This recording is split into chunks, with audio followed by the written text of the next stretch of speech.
Assalomu alaykum aziz kuzatuvchilar. Bizda Toshkent, Moskva, Chipaksal, Nijniy Novgorod yo'nalishlari bo'yicha qonuniy reyslar amalga oshirilmoqda. Haftada 4 kun dushanba, seshanba, payshanba, juma kunlari soat 18:00 da Toshkent avtovokzalidan Primoy reysi va avtobuslarimiz Moskva shahrining Kotelnik metrosigacha yetib boradi.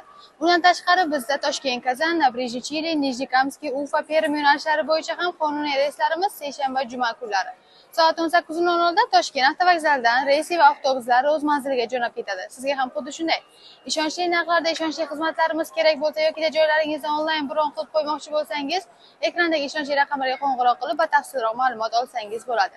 Bizning avtobusimizda siz uchun yaratilgan barcha shart-sharoitlar, qulayliklar mavjud bo'lib, 2 ta monitor, 2 ta kuler, zaryadchik moslamalari, qishin yozda ishlaydigan konditsionerlar, undan tashqari siz o'zingiz bilan 50 kilodan 60 kilogacha yuk olsangiz ham bo'ladi. Telegram, YouTube, Facebook, Instagram kanallarimiz ham ishlab turibdi. Ularga yozsangiz ham siz joylaringizni onlayn tarzda bron qilib qo'yishadi. Tanlovda adashmang, keyingi efirlarda ko'rishguncha xayr, salomat bo'ling. Shoshiling, biletlarimiz soni cheklangan azizlar.